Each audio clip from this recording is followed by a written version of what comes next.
Bonjour à tous. Paroles blessantes, humiliantes, dévalorisantes sont des actes que les parents et autres acteurs impliqués dans l'éducation de l'enfant posent à l'endroit des enfants. Des actes qui ont des répercussions négatives sur leur développement, d'où qu'elles viennent. Je suis Elie Atipo pour vous conduire dans cette émission et nous qui va aborder le sujet avec Ghislain Aledi, secrétaire exécutif du FODET, entendez par là, Forum des organisations de défense des droits de l'enfant au Togo. Ghislain, bonjour. Bonjour Elie. Merci d'avoir accepté notre invitation. C'est moi qui vous remercie. Elsie Barouti, consoeur, journaliste.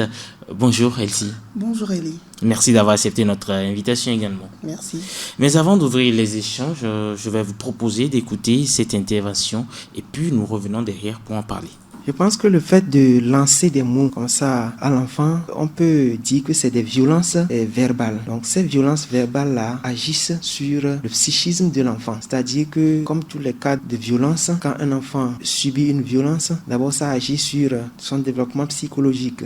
L'enfant se sent par exemple dévalorisé. S'il s'agit des insultes, à moindre chose, l'enfant est insulté, l'enfant est critiqué. On ne lui laisse pas le temps de pouvoir s'exprimer à travers ses comportements. Donc l'enfant se sent frustré et il n'est pas épanoui psychologiquement. Et donc ces genres de choses sont des violences verbales et ça peut agir gravement sur le développement de l'enfant. Donc il est conseillé aux parents, même s'il y a des reproches à faire, s'il y a des punitions, il faut que ces punitions-là soient justifiées. Ce n'est pas à moindre chose qu'il faut crier fort sur l'enfant. En le faisant, l'enfant va être étourdi et il ne sera pas épanoui dans la société. Alors, revenons dans le vif du sujet. C'était Kodjo Todko, il est psychologue clinicien au CHU Sylvanus Olympio. Alors, quelle est votre réaction sur cette analyse du spécialiste Elsie? Je vous remercie. Sans vous mentir, il a parfaitement raison. Parce que les paroles que nous lançons à nos enfants, d'abord psychologiquement ou bien inconsciemment, ça détruit l'enfant. En tant que mère, si je me lève, je dis à cet enfant, tu es trop bête, tu es bête, tu es bête. Donc, l'enfant, dans son subconscient, il pense qu'il est bête, alors qu'en fait, il n'est pas bête. Ou bien, moins de choses, je prends le bâton, je tabasse cet enfant sans raison valable. Je me dis, mais qu'est-ce que je fais? Qu'est-ce que j'ai fait à maman? Et la plupart de ces choses viennent de nous, les femmes.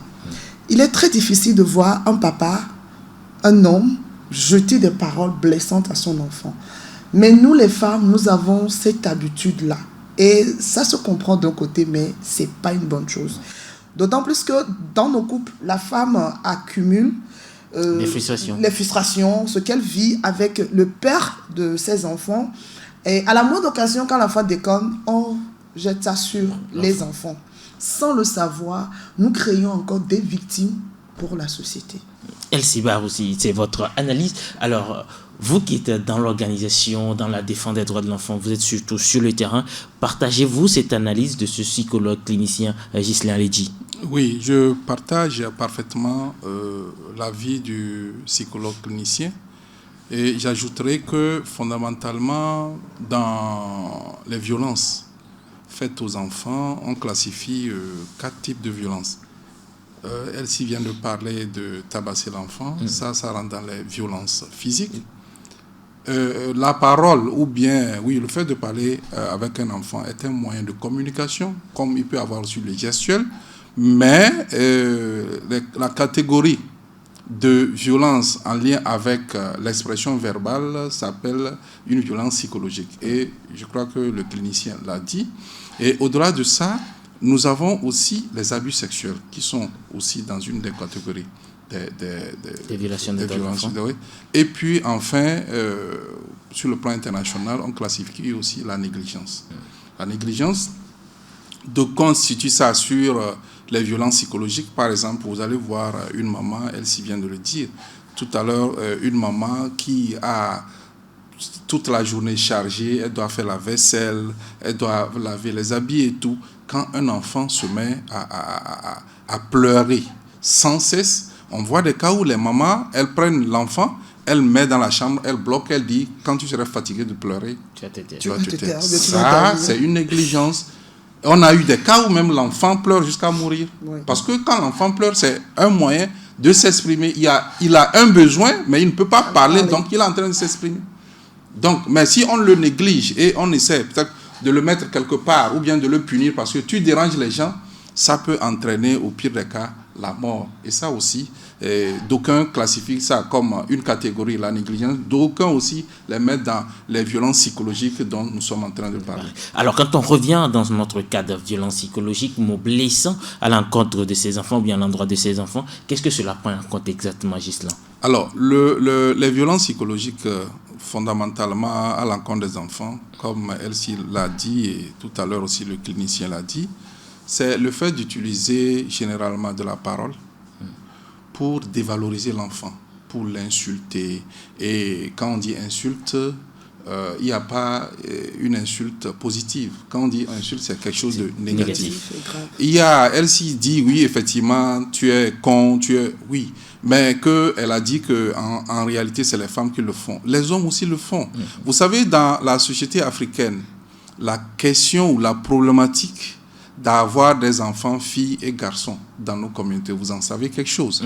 Lorsque vous avez un papa qui a peut-être un garçon et 4 filles, dès qu'un invité arrive, c'est l'héritier ça, hein? Ça vraiment, les autres filles, regarde, elles sont comme leur maman. Pourquoi vous n'amenez pas d'eau à boire à l'invité? Pourquoi? Et déjà, la façon de crier, la façon de dévaloriser les filles, la fille se pose la question, quand est-ce que moi j'aurai l'estime de papa? Tout ce qu'elle veut faire, elle réfléchit par 1001 fois avant de poser les actes.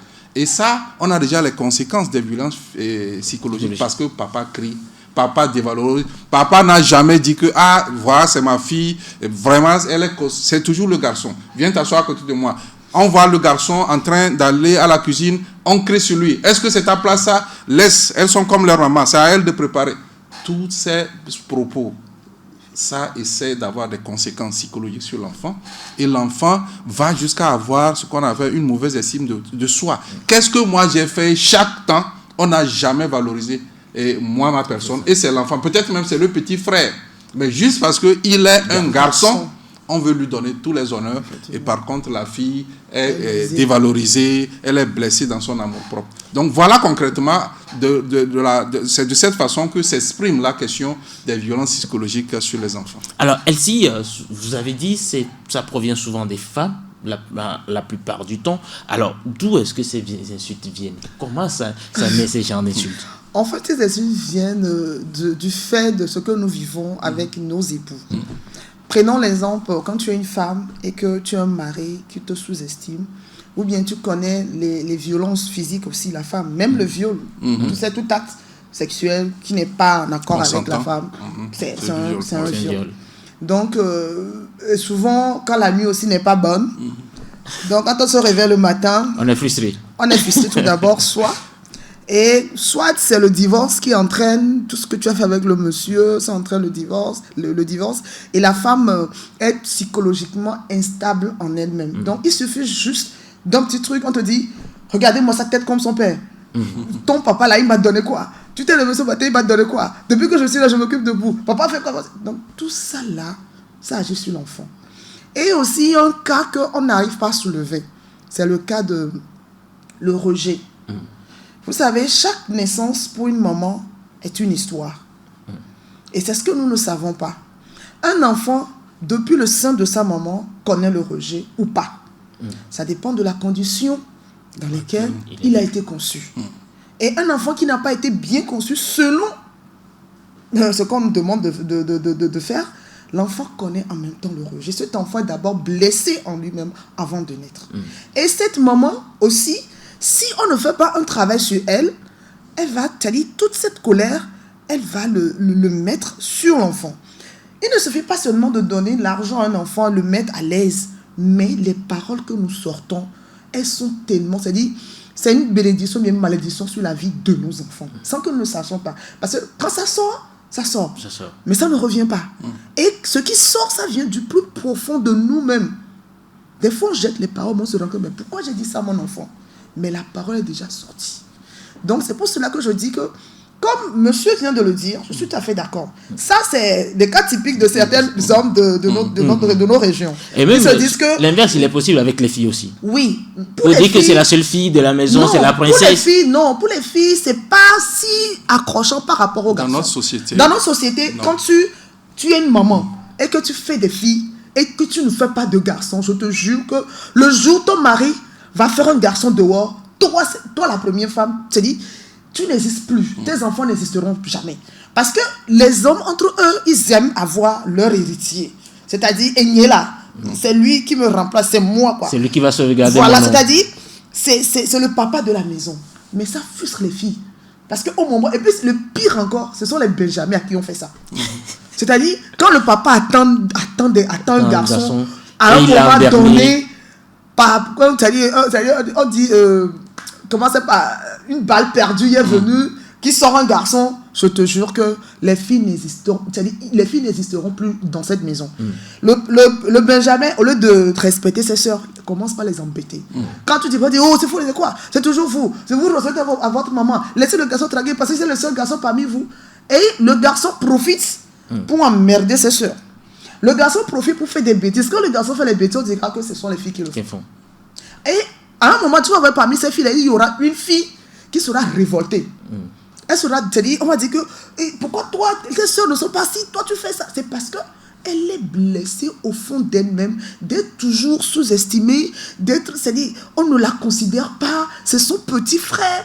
Et ça énerve cette fille-là. Elle sera la fille la plus révoltée de la famille. Et là, on peut tout faire. C'est pour cela qu'on dit, ne donnons pas l'importance à un enfant plus qu'un autre. Par rapport à que ce soit fille ou garçon, ils sont tous nos enfants. Malgré l'histoire de leur conception, en tant que parents, nous devons tout faire pour que ça n'agisse pas sur eux. Parce que quoi? C'est l'avenir de l'enfant qui est en jeu. Aujourd'hui, ils sont des enfants, nous ne savons pas. Demain, cette fille sera une femme révoltée. Une femme qui ne serait pas soumise à son mari. Une femme, quand le monsieur dit non, je ne veux même pas que tu marches sous mes orteils parce qu'elle a vécu ça à la maison. Une femme un enfant qui a été blessé toute sa vie ne sera jamais cette femme heureuse, cette maman heureuse.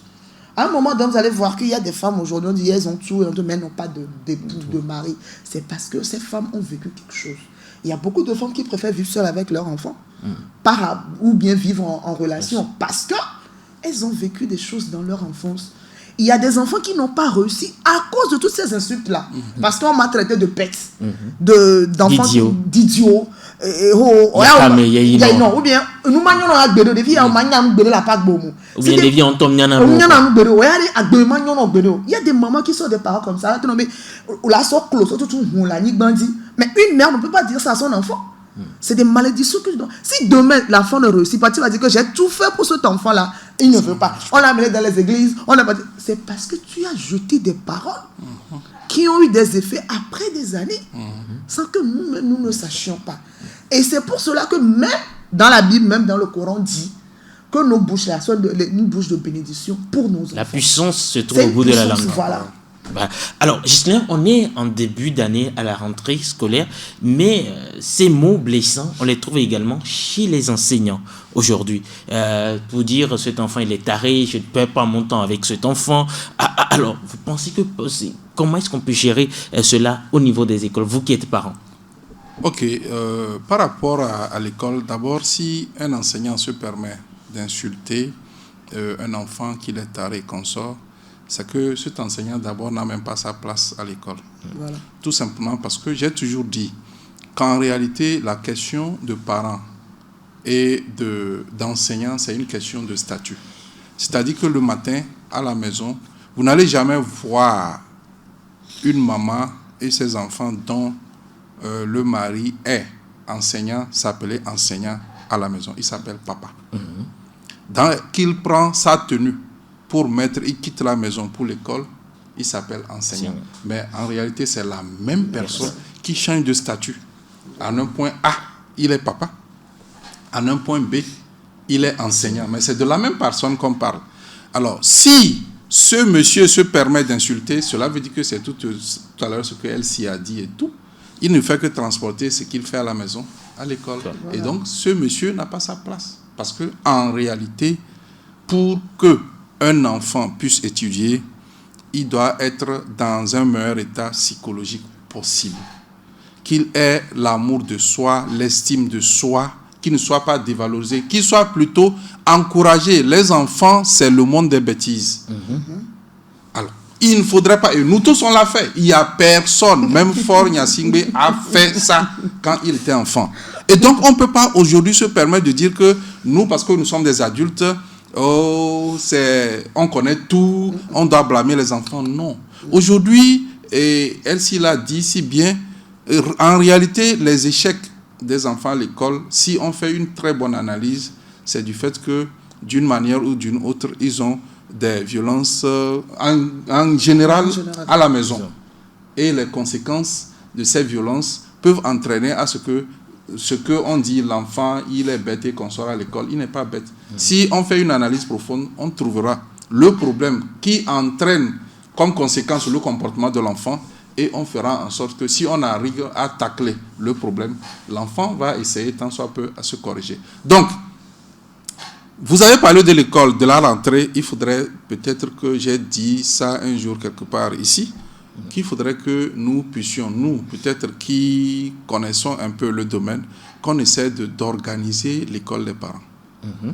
Parce qu'aujourd'hui, c'est une grande défaillance. Vous savez, Elsie l'a dit tout à l'heure, des mamans qui pensent ou qui, du fait de leur éducation, du comportement de leur papa à la maison, trouvent qu'un jour, je ne vais pas me soumettre à un homme, mais je peux faire des enfants avec un homme. Et l'éducation d'un enfant nécessite et le père et la mère. Malheureusement, elle est seule. Elle n'arrive pas à bien éduquer l'enfant.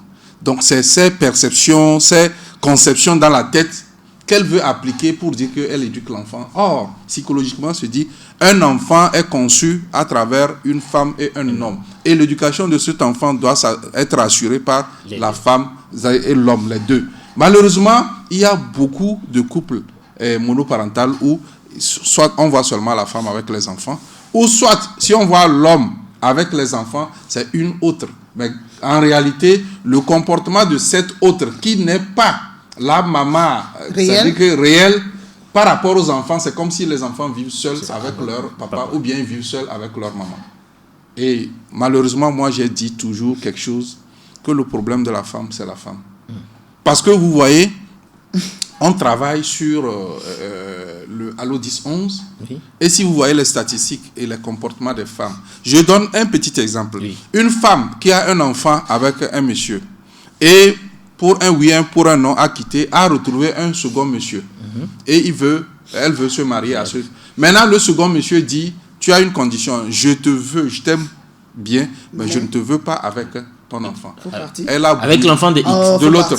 Elle a bouilli l'eau. C'est-à-dire, elle a bouilli l'eau et elle a trempé l'enfant, l'unique enfant, la fille, dans l'eau, histoire de pouvoir éliminer l'enfant afin de pouvoir aller chez. Mais ça ne va pas la tête? Ça alors. Ça existe. C'est au Togo ici. Donc ça veut dire que je donne la priorité à un homme par rapport à moi, mon enfant. Oui, et au-delà de ça, là le problème c'est que c'est peut-être la méchanceté, comme tu as dit, dans la conception, la méchanceté que le monsieur a fait sur l'enfant, la femme transcrit ça sur l'enfant.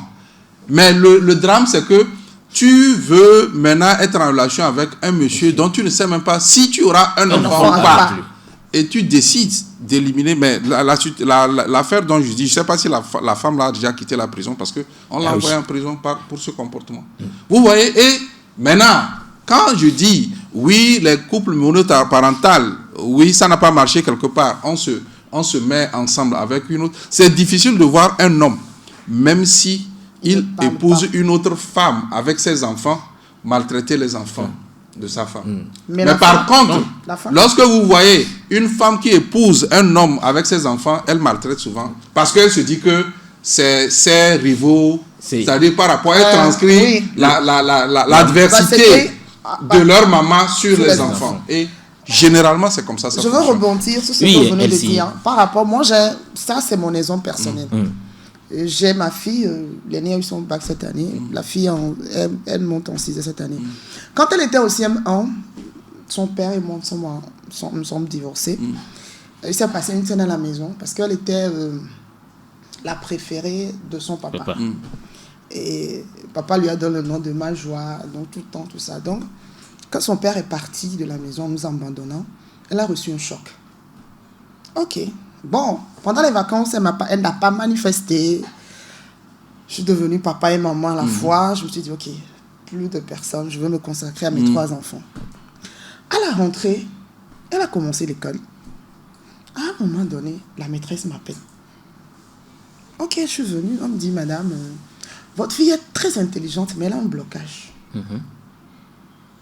Je dis, ah bon, oui, elle est très intelligente. Quand tu lui poses la question, ce n'est pas qu'elle ne connaît pas la réponse. Elle connaît la réponse, mais elle subit un blocage. Pas possible que des fois, au lieu de donner la bonne réponse, elle donne une mauvaise réponse. La dame, Madame Bawa, c'est une maîtresse pas possible. J'étais obligée de dire à la maîtresse que voilà, je suis en instant de divorce avec leur papa. Elle était la préférée parmi les 3 enfants de papa. Elle est la seule fille parmi 2 garçons. La maîtresse a dit, ok, maintenant on va changer de système. Donc on a dû la ramener, c'est-à-dire la mettre en confiance pour lui dire que ok, maintenant là on va travailler. Quand elle est rentrée, je l'ai appelée, je lui ai dit, tu sais quoi, vous avez vécu des choses, vous avez vu ce qui s'est passé, c'est pas de ma faute. Mais ça ne veut pas dire que tu ne peux pas être une femme demain, ma chérie. Maman est là, papa est là. Que tu veux aller chez ton père, tu peux aller chez ton père, pas de souci. Mais pour le moment, on est ensemble. S'il y a un souci, dites-le moi. Parce qu'à tous mes enfants, je dis, aussi difficile que toi, dites-moi la vérité. Nous allons trouver une solution. À chaque problème, nous trouverons toujours une solution. Aussi difficile que toi, dites-moi seulement la vérité. Donc, ce qui fait que, dans la blague comme ça, elle a repris. Je te jure que tout le monde était ébahi. Parce qu'avec mes enfants, nous avons mis la priorité sur la communication. À son âge, elle est en 6e, mais je te jure qu'elle connaît tout, le viol, la violence, tout. C'est-à-dire, dans notre quartier, il te sera très difficile de m'appeler ma fille pour lui dire, ma chérie, la go d'abord va te ramasser. C'est-à-dire, elle ne te regarde même pas. Pour elle, c'est de réussir. Mais le seul problème, c'est que ce truc-là, ça me gêne. Elle se dit que si c'est ça le mariage, j'en veux pas dire que tu vas te marier. Voilà. Tu vas à peu près, non. J'ai dit non, tu vas te marier. Elle dit, ok, dans le cas contraire, je vais épouser un blanc. Il n'y a pas de souci. Elle dit, tu peux épouser un blanc, mais tu vas te marier.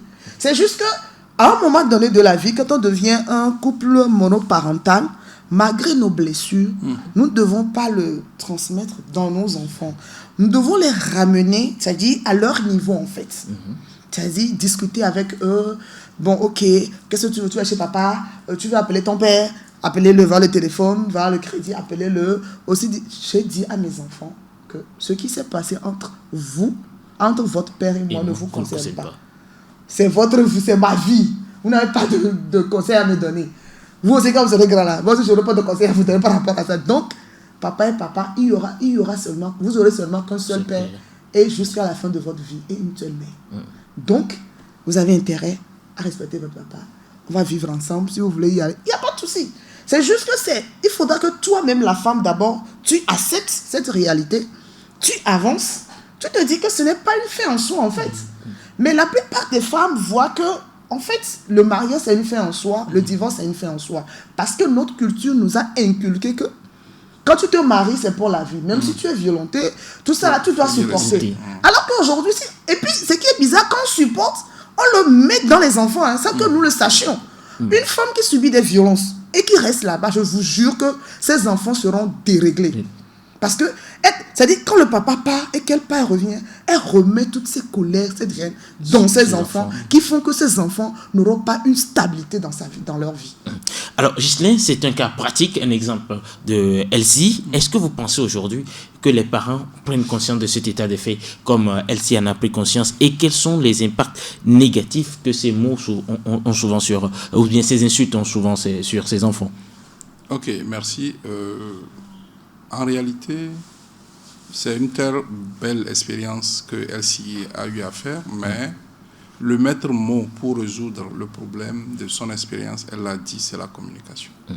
Mais aujourd'hui, de mieux en mieux, on constate que plus le temps avance, les parents limitent la communication avec leurs enfants. Et ça crée beaucoup de problèmes. Alors, ce que moi j'ai attiré comme une leçon apprise dans l'histoire de Elsie, d'abord, la communication avec les enfants qui est très, très, très importante. Et communiquer avec les enfants, ce n'est pas d'agir comme on est dans le camp, dans un camp, crier à gauche, à droite. J'ai toujours dit aux hommes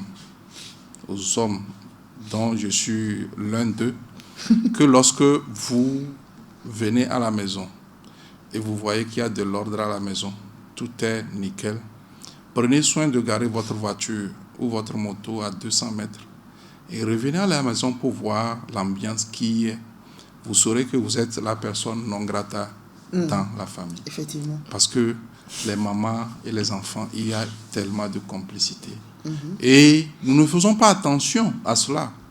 Tout simplement parce que dans les familles, vous allez voir, quand un enfant veut déborder, qu'est-ce que la maman dit? Je vais appeler ton père. Attention, ton papa va arriver, tu vas voir. Alors, on met dans la tête de l'enfant que le papa, c'est un bourreau. C'est un bourreau. Voilà. C'est un bourreau. Un dictateur. Voilà. C'est pas le chef, c'est un bourreau. C'est un bourreau, effectivement. Et donc, à peine le papa sort, les enfants sont à l'aise, ils font tout ce qu'ils font. Et parce que la maman... Mais tout ce qu'on dit là, moi je dis que les parents ont d'une manière ou d'une autre raison. C'est l'ignorance.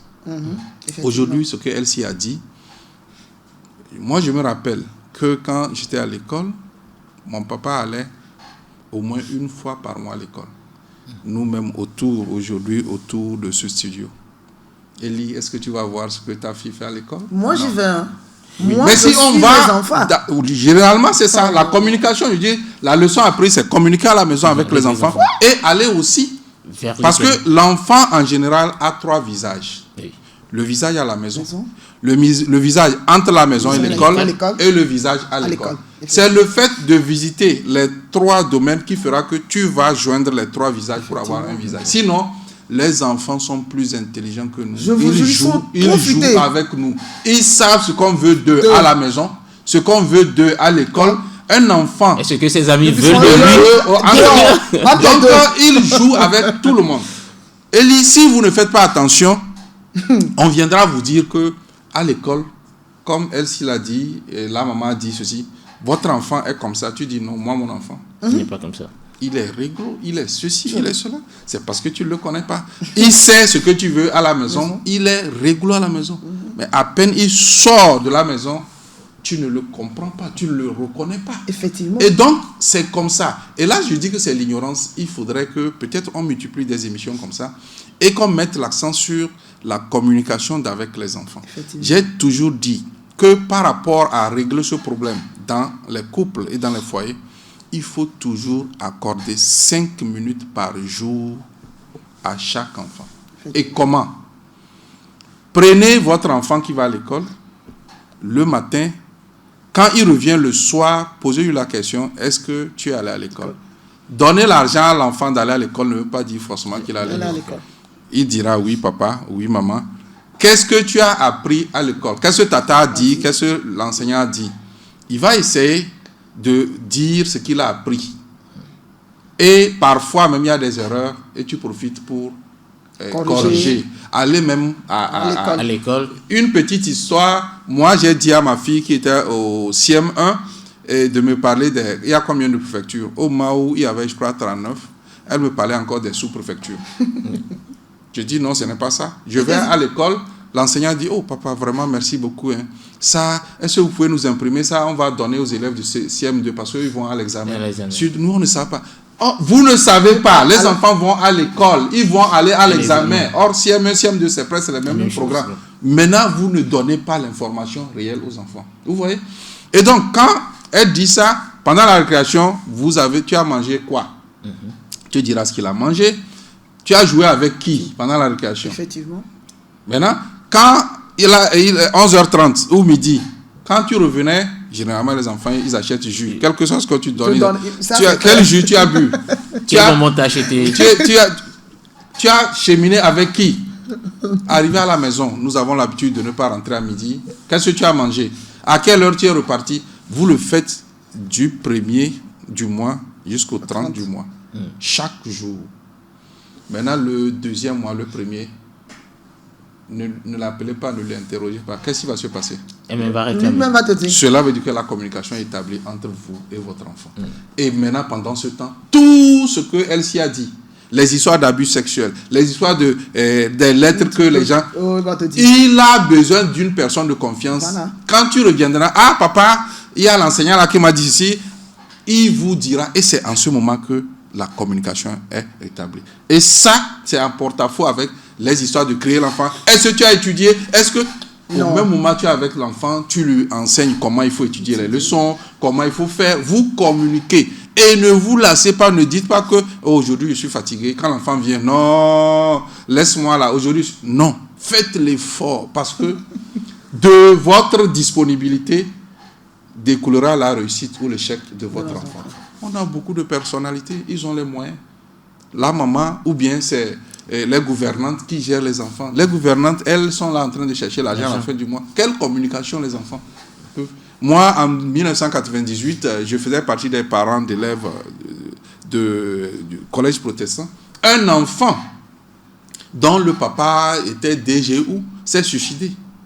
Tout simplement parce que le papa, déjà à 3h30, 4h est parti quand l'enfant. Et quand l'enfant a quelque chose, papa, j'ai besoin de 5 000, il glisse sous la porte. Papa met 5 000, 10 000, même si l'enfant ment, et il reglisse sous la porte de l'enfant. Le soir, quand l'enfant est endormi, le papa vient à minuit, 1h du matin. Toujours comme ça. L'enfant dit qu'il n'a pas besoin de ça. Il s'est suicidé. Il a besoin de voir son père et de sa mère. Mais tout le monde, on est en train de chercher l'argent pour qui? Pour nos enfants. Qu'on ne voit, on ne cherche même plus pas à voir parce que généralement on dit, moi, de toute façon dont j'ai souffert, il faudrait que j'ai les moyens pour mes enfants. Et on néglige le béaba. Au village, les enfants réussissent. Pourquoi? Parce que les parents sont là. Ils s'occupent d'eux. Ils n'ont rien à manger. Il n'y a rien. Ça dit que c'est les moyens de bord qu'on utilise. Et hier, je disais ça à mon épouse, que dans ma réflexion, dans le travail que les enfants font, quand vous regardez les statistiques, c'est à Dapaon, dans tous les cas dans la zone de la savane, que les enfants sortent avec 19,50 de moyenne. Or, ces enfants, tu les vois avaler 5 km pour aller à l'école. C'est avec les lampions mais nos enfants qui ont leurs écoles dans leur chambre vont d'abord à l'école en retard. Ils ont tous les livres. Ils ont même Internet à la maison, mais c'est zéro. C'est zéro. Il dit que papa, tu as travaillé, j'ai eu 9 forts. Je veux dire, tu n'as eu que 9 forts.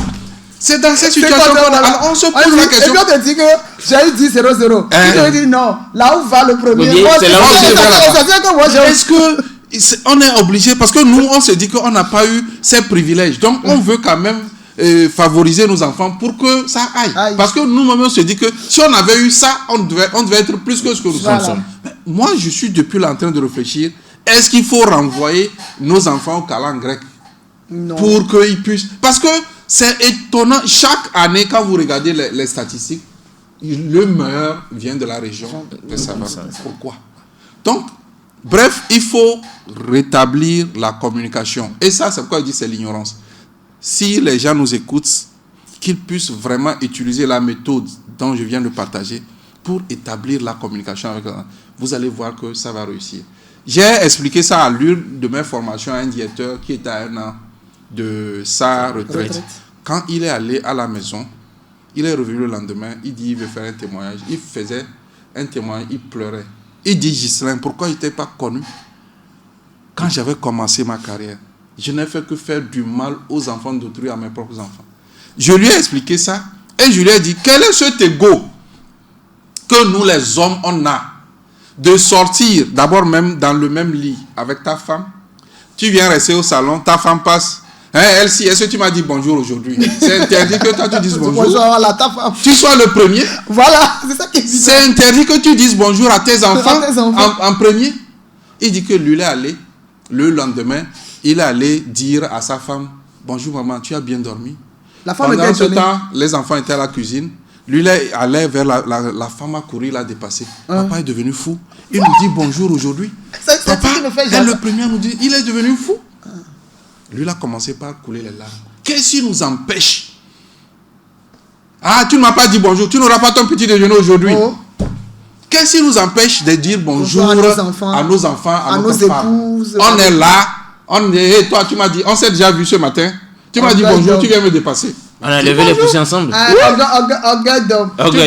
reviens sur ce que Gislain vient dit.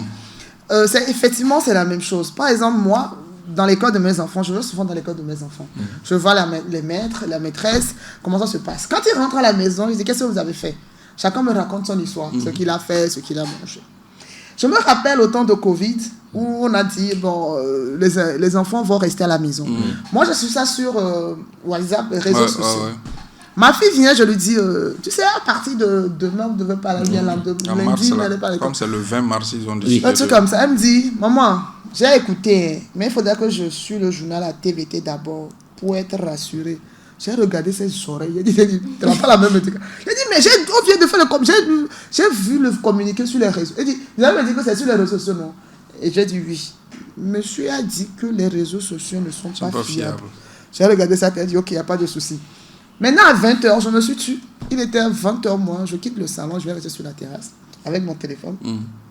J'étais en train de regarder des dessins animés.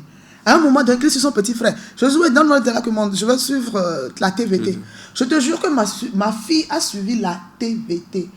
Et elle a pris l'habitude depuis le CM1. À 20h, elle doit suivre son journal. Je ne sais pas ce qu'elle écoute dans ça. Elle dit, tout ce que tu vas dire, elle, à 20h, elle doit suivre le journal d'abord, la TVT d'abord, avant d'aller zapper sur les autres. Elle dit, c'est un truc, c'est-à-dire systématique chez elle. Donc, c'est pour vous dire que quand vous mettez la communication en avant avec les enfants, vous leur permettez de dire ce qu'ils veulent. Ils vont vous dire des choses que vous-même, vous ignorez. C'est-à-dire, vous allez jamais...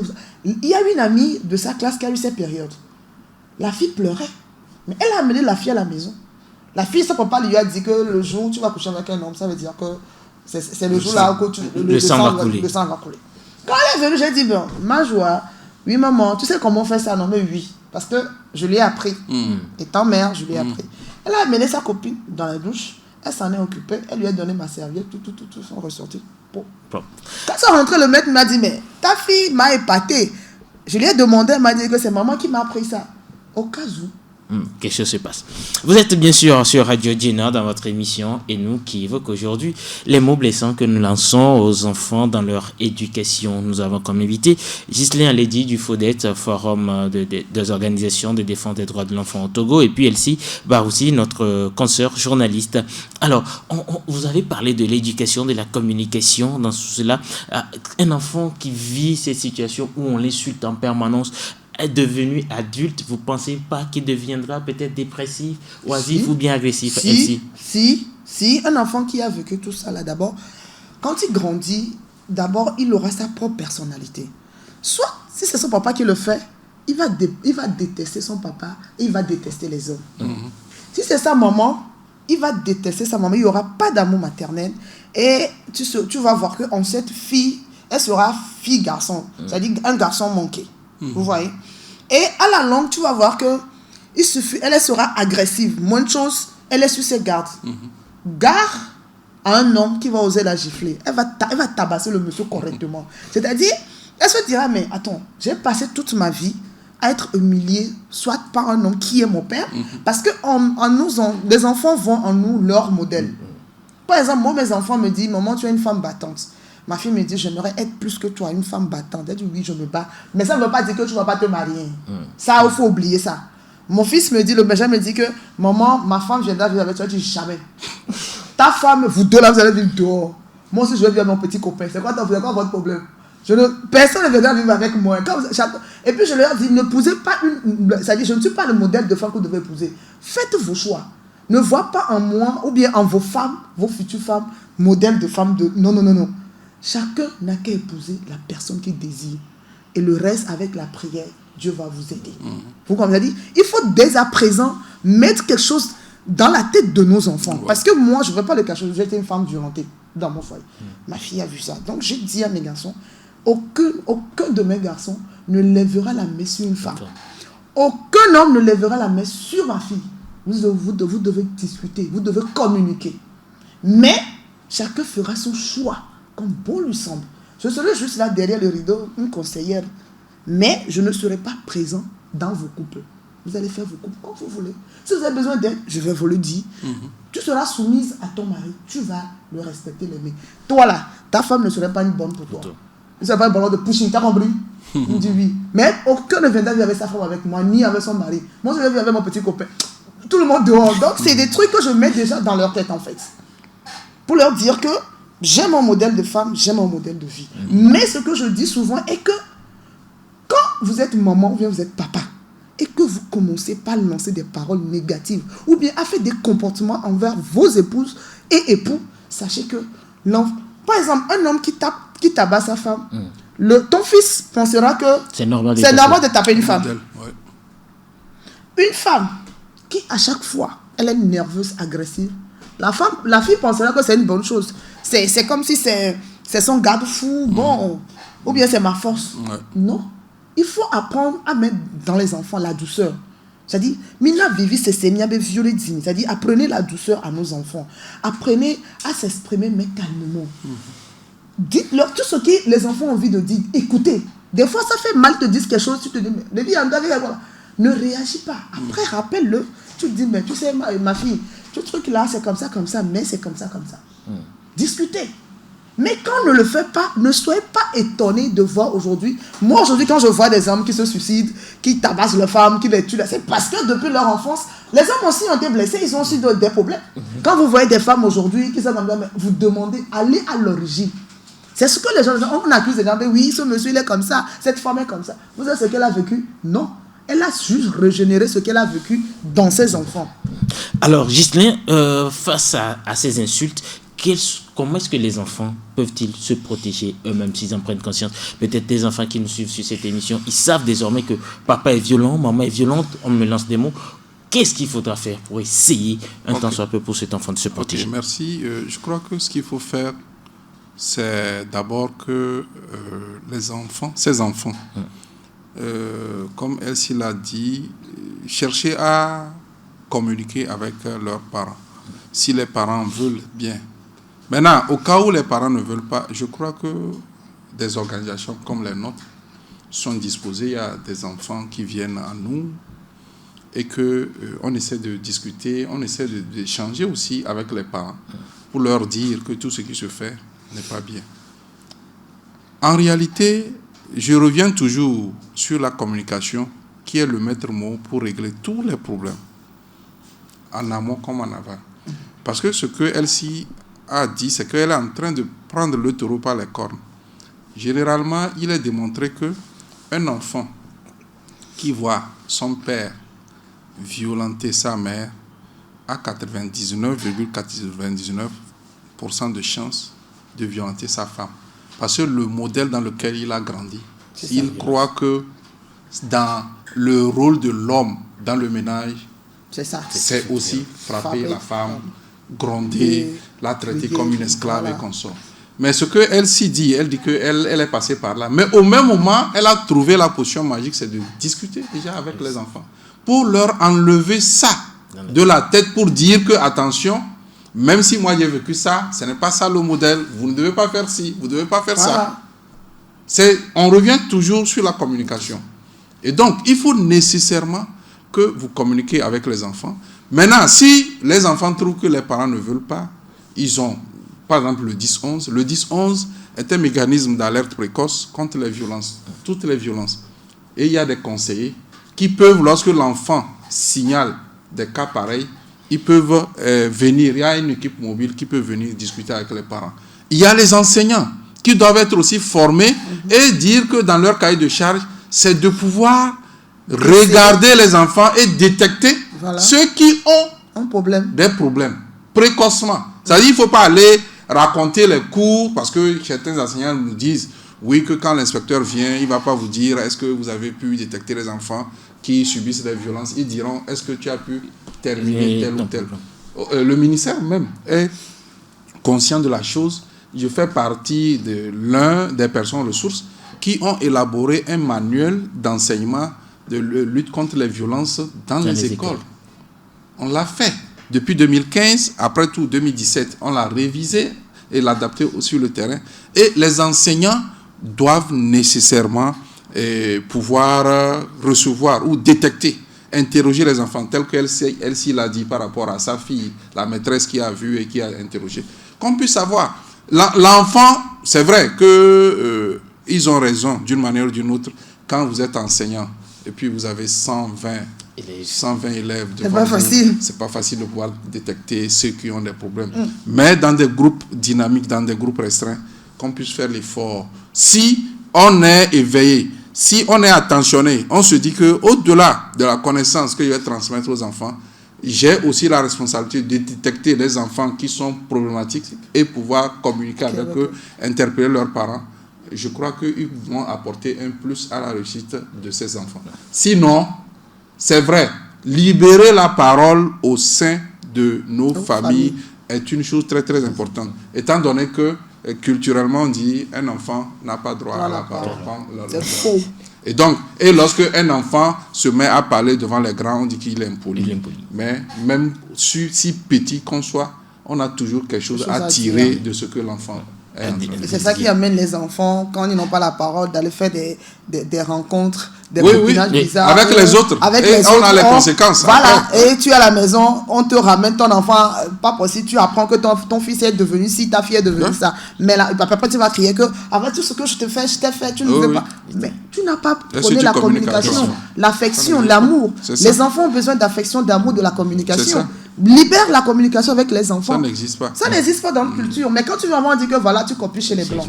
Voilà, quel palliatif et comment éviter les insultes? Nous allons réécouter le psychologue clinicien qui était au micro de Solange Bito.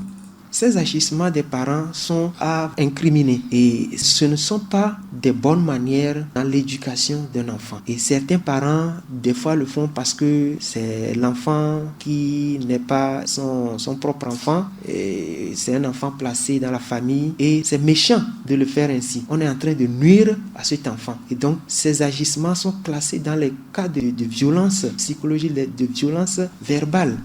Et les enfants qui sont victimes de ça doivent pouvoir dénoncer ça auprès des structures. Il y a beaucoup de structures quand même qui veillent maintenant à ça et qui peuvent agir pour que l'enfant soit traité correctement, pour que nous puissions avoir un enfant épanoui demain.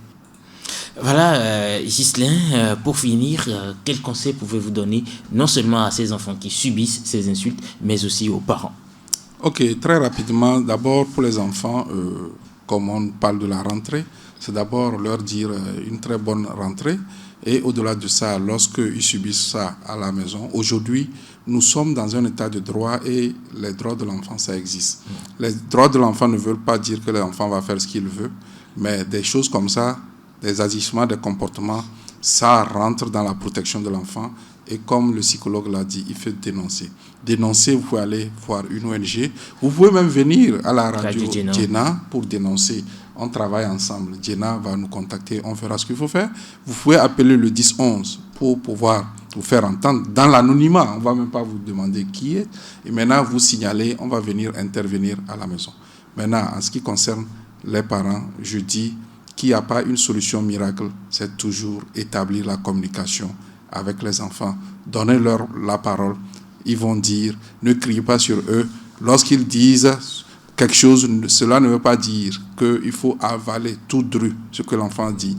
Il faut l'amener progressivement à comprendre. C'est seulement au Togo aussi que moi je vois que nous envoyons nos enfants à l'école, mais nous pensons qu'ils sont bêtes. On ne discute pas avec eux parce qu'un enfant, tu l'envoies, il évolue, mais lorsqu'il dit papa, j'ai vu ceci, je veux. Je n'ai pas d'argent, tu me déranges. Dis à l'enfant, le salaire de papa, c'est 100 000. La maison qu'on loue, ça fait 25 000. Et le sac de, je paye votre écolage. L'enfant va te poser la question, mais papa, comment tu fais pour nous nourrir? Et il va être sage. Mais lorsqu'on se met à la défensive, on crie, l'enfant avance. C'est son intelligence là qu'il utilise pour te poser des questions. Un enfant qui est là et tu l'étouffes, il ne peut pas réfléchir. Il est limité. Voilà. C'est comme l'exemple de ce qu'on appelle l'âne. L'âne est toujours attaché à, comment l'appelle-t-on? Mais tout à l'heure, prenez une chaise plastique et attachez l'âne. L'âne ne va pas bouger. Parce que dans sa tête, il est limité. Il croit que c'est avec un truc solide. Donc, c'est ce que nous faisons avec nos enfants. On les bloque, On refuse qu'ils réfléchissent. Et je dis toujours que c'est au Togo que moi je vois qu'on envoie nos enfants à l'école, mais on pense qu'ils sont toujours bêtes. Merci Ghislain Lady. Je me retourne vers vous, Elsie Barouti, pour vos conseils de fin. Oui, d'abord, bonne rentrée à tous les enfants.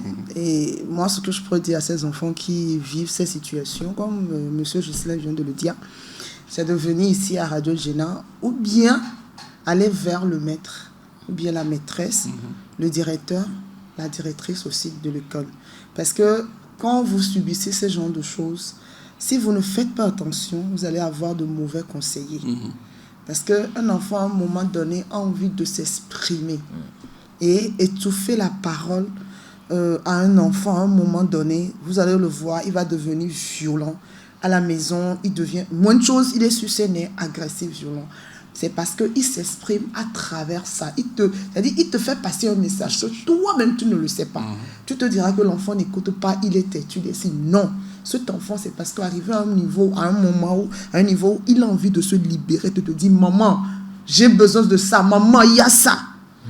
Quand vous ne mettez pas la communication, quand votre enfant sera violé, il ne viendra pas vous le dire. Si dehors, un homme donne 5 francs à ton enfant, tant que tu ne mets pas la communication, l'enfant va prendre que c'est une bonne chose. Quand il va dehors, son copain lui dit alors que quand vous prenez la communication, dès qu'il rentre, il ouvre le portail de la maison. Maman, tu sais que... Maman, moi, quand ils vont même à l'école leur donner un biscuit, les histoires d'anniversaire, ils gardent ça. Maman, tu sais, il y a ma camarade, il y a celui-ci a fait son anniversaire, on nous a donné ça. Parce que je leur ai dit, tant que je n'aurais pas fait la prière dessus là. Vous ne mangez pas. Mon portail est fermé. Ils sont là-bas. Tu peux toquer même leur papa, n'importe qui. Quand je dis n'ouvrir à personne, ils n'ouvrent pas. C'est-à-dire, ils savent que ça, c'est ça. Quand je dis ça là, ils ne font pas. Parce que je me dis, entre vous là et moi là, c'est une histoire de copains-copines. Moi, avec mes enfants, nous sommes des copains-copines. Oui, ils sont mes copains. Parce que je me dis, je préfère sacrifier ma vie pour mes enfants que de les sacrifier à vivre dans une relation où je ne suis pas heureuse, où la famille dit, ou bien les alentours, se dit, tu dois rester parce que l'église, non, l'église ne veut pas faire mon bonheur, ni le bonheur des enfants. Donc, éviter, c'est-à-dire, en fait d'éviter d'avoir des enfants traumatisés, je préfère m'en libérer. Donc aujourd'hui, j'invite toutes les mamans, c'est pas facile, bien tous les papas, à faire des efforts. On sait que c'est pas facile, la vie coûte cher, tout il y a le stress, mais donnons la priorité à nos enfants. Ne serait-ce 5 minutes par jour, vous allez voir que vous allez faire des merveilles dans la vie de vos enfants. Douceur, amour, communication, voilà ce qu'il faudra retenir et nous se referme ainsi. Rendez-vous mardi prochain à 11h pour d'autres échanges sur d'autres thématiques. Je suis Elia Tikpo, nous étions avec Ghislain Lady, secrétaire exécutif du FODET, Forum des organisations de défense des droits de l'enfant au Togo, et Elsie Barouti, journaliste. À très vite sur Radio Géna.